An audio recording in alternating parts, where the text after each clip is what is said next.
moram no nível ao nível do mar, Entendo. basicamente. Não? Ou seja, já existem exemplos em todo o mundo do que um extremo climático pode fazer. Em alguns, pior, porque tem uma altíssima densidade populacional. Em outros, não. Entendi.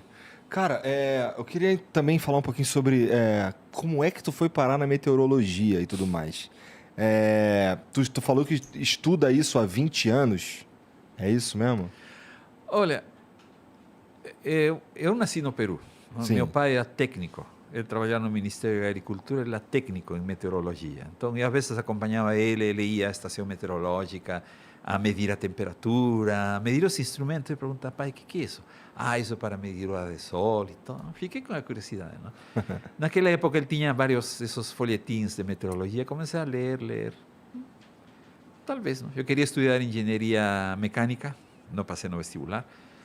Mas aí depois, espera aí, meteorologia. Eu vou tentar. E entrei na universidade, estudei 5 anos lá.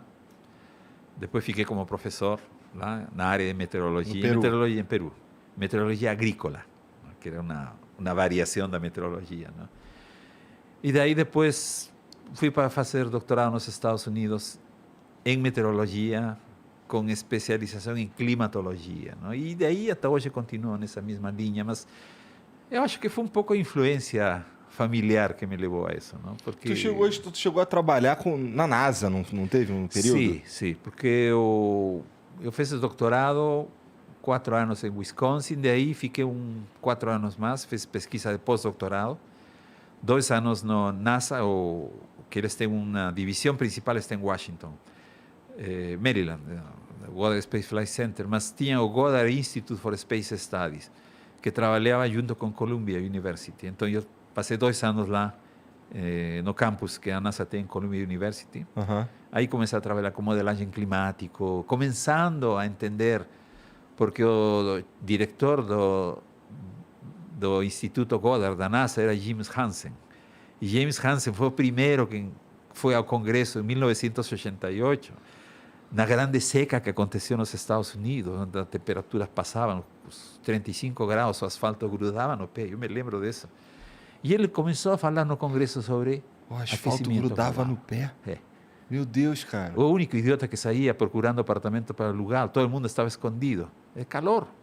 O asfalto grudava no pé.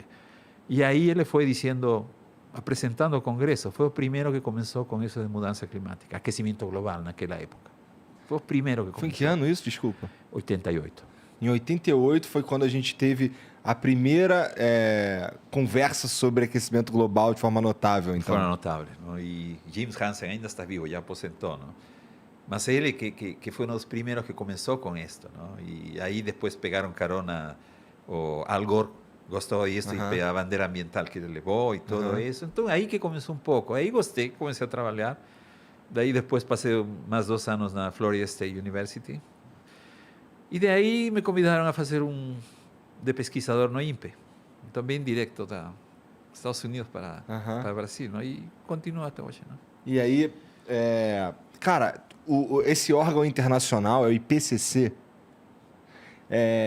Mas existe um lugar no mundo onde, sei lá, que os caras são os mais foda desse tipo de estudo, de climatologia e tudo mais.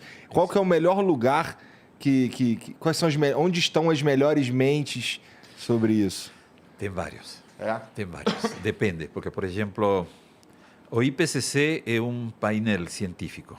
Não é uma instituição nem um instituto. É simplesmente um painel que é organizado pelas Nações Unidas, que é a Organização Mundial da Meteorologia e o Programa das Nações Unidas para o Meio Ambiente. Eles criaram esse painel chamado IPCC. O que quer dizer, o que significa na prática que é um painel? O que isso quer dizer?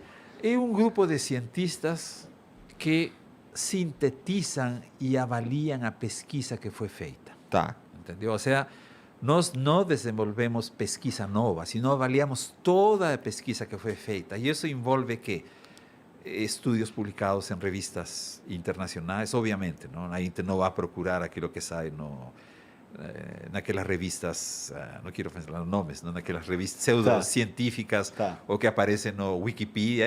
Isso não é evidência. Se avalia todo que é evidência científica, ou seja, artigos científicos com comitê de referís e todo isso. Coisas que já foram validadas por outros cientistas e tudo mais. Validadas, não? Então, existem vários grupos. Um dos mais famosos é o UK Met Office, que é o Centro Meteorológico Inglês, em Exeter. E esse centro é um centro de excelência, no que se refere a modelagem e tudo isso. Existe também a NASA, nos Estados Unidos, também com o melhor que existe em modelagem.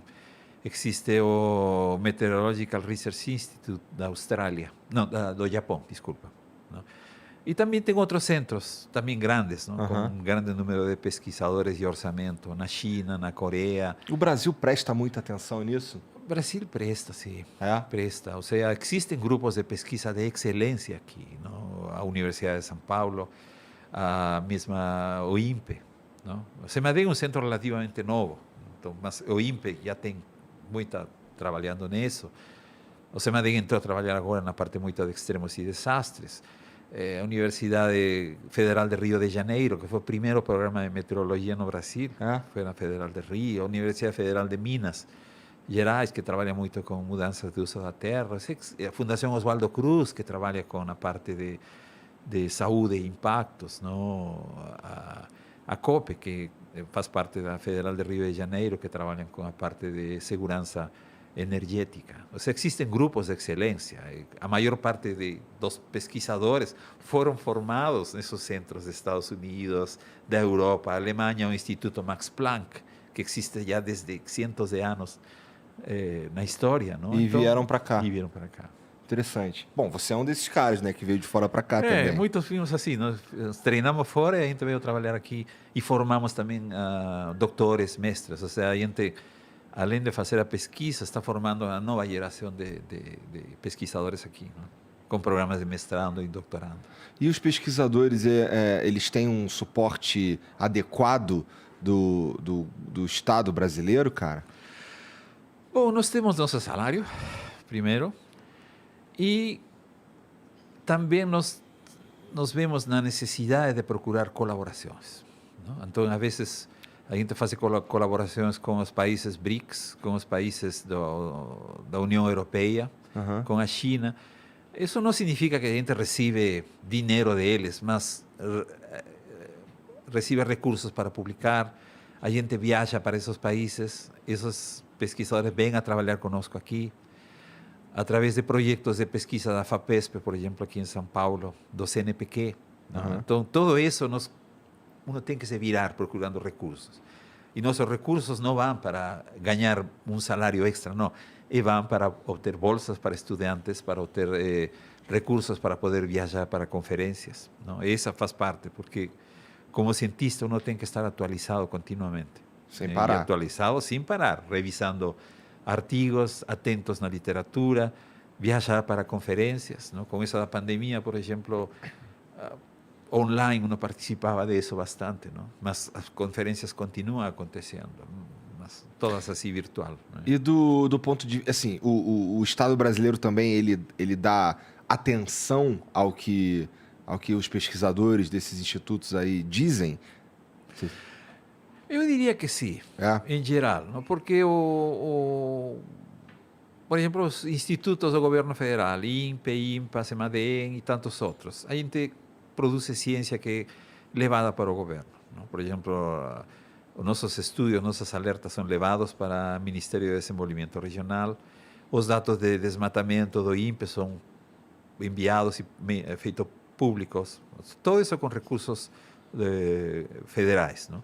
É claro que a Universidade de São Paulo e outros têm os recursos estaduais, ou seja, que é uma fonte grande de recursos para eles também. Mas nós, como governo federal, temos nosso principal financiador é o governo federal e também, dependendo se a gente submete projetos, podemos ter recursos extra da FAPESP ou do exterior também. Ou seja, eu faço um pouco a ideia de colaboração em rede, porque a gente faz pesquisa em rede.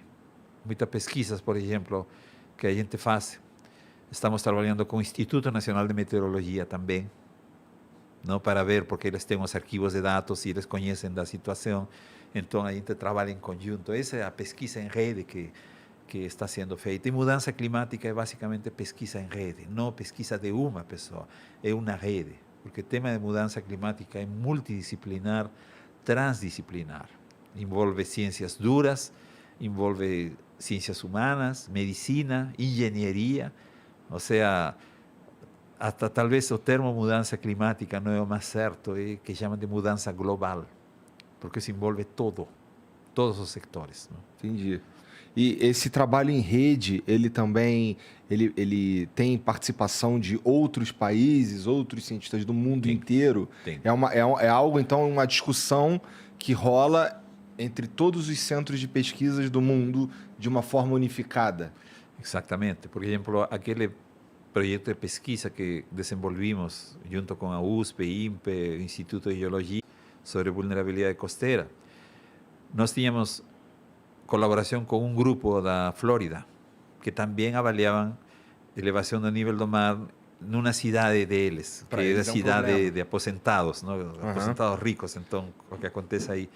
E com outro grupo inglês, que a cidade deles era importante, porque de aí que saíram os navios para depois colonizar a América do Norte. Uhum. Então, e falamos de diferentes realidades sociais, econômicas, políticas, mas o problema era o mesmo. Vulnerabilidade costeira, elevação do nível do mar e aumento de vento e ressacas. Não? E agora nós temos vários projetos com o Reino Unido também, não? Em termos de serviços climáticos extremos, o papel da Amazônia no clima, cenários climáticos futuros da Amazônia. Ou seja, existem vários projetos, que essa é uma das formas de ficar atualizado, não? E os artigos científicos que publicamos agora já não é uma pessoa, duas, são 15, e de diferentes países, de diferentes áreas. Porque se você vê a revista Nature, que é a mais importante, tem uma página solamente com a lista de autores. Pode ser 40, 50, porque isso envolve que é um trabalho em rede internacional. E com isso da Covid tem estudos que basicamente tem a maior parte dos países do mundo envolvidos nisso. Não? Ou seja, é basicamente necessário, não é uma opção trabalhar em rede. Eu acho que